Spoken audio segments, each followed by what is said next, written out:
দেশের সর্বনিম্ন তাপমাত্রা এখন একক সংখ্যায়, সেই সঙ্গে মধ্যরাত থেকে সকাল পর্যন্ত মাঝারি থেকে ঘন কুয়াশায় ঢেকে থাকছে চারপাশ।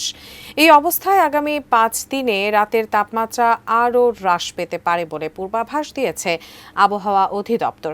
পূর্বাভাস অনুযায়ী খুলনা, বরিশাল, চট্টগ্রাম বিভাগের 2-1 জায়গায় হালকা ও গুঁড়ি গুঁড়ি বৃষ্টি হওয়ার সম্ভাবনা রয়েছে। সেই সঙ্গে কমতে শুরু করবে তাপমাত্রা। বিস্তারিত রিপোর্টে।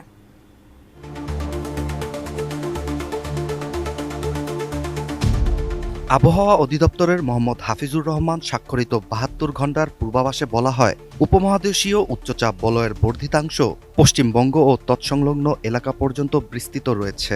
মৌসুমের স্বাভাবিক লঘুচাপ এখন দক্ষিণ বঙ্গোপসাগরে অবস্থান করছে। এর বর্ধিতাংশ উত্তর বঙ্গোপসাগর পর্যন্ত বিস্তৃত।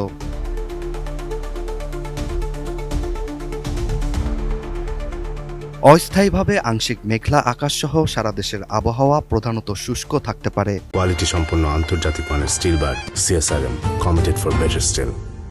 তবে খুলনা, বরিশাল ও চট্টগ্রাম বিভাগের 2-1 জায়গায় হালকা বা গুঁড়ি বৃষ্টি হওয়ার সম্ভাবনা রয়েছে। দেশের দক্ষিণাঞ্চলে রাতের তাপমাত্রা 1 থেকে 2 ডিগ্রি এবং অন্যত্র তা সামান্য বৃদ্ধি পেতে পারে। সারা দেশে দিনের তাপমাত্রা প্রায় অপরিবর্তিত থাকবে। মধ্যরাত থেকে সকাল পর্যন্ত দেশের কোথাও কোথাও হালকা থেকে মাঝারি ধরনের কুয়াশা পড়তে পারে।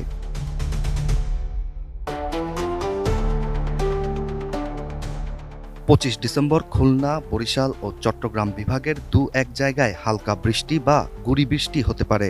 এছাড়া দেশের অন্যত্র অস্থায়ীভাবে আংশিক মেঘলা আকাশসহ আবহাওয়া প্রধানত শুষ্ক থাকতে পারে। সারা দেশে রাতের তাপমাত্রা প্রায় অপরিবর্তিত থাকতে পারে। খুলনা, বরিশাল ও চট্টগ্রাম বিভাগে দিনের তাপমাত্রা সামান্য হ্রাস পেতে পারে এবং অন্যত্র তা প্রায় অপরিবর্তিত থাকতে পারে। মধ্যরাত থেকে সকাল পর্যন্ত দেশের কোথাও কোথাও হালকা থেকে মাঝারি ধরনের কুয়াশা পড়তে পারে।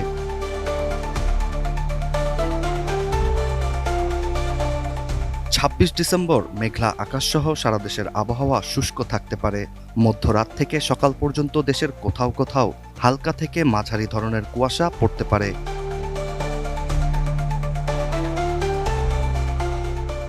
আবহাওয়া অধিদপ্তর আরও জানায়, আগামী 5 দিন দিনের শেষের দিকে রাতের তাপমাত্রা সামান্য হ্রাস পেতে পারে।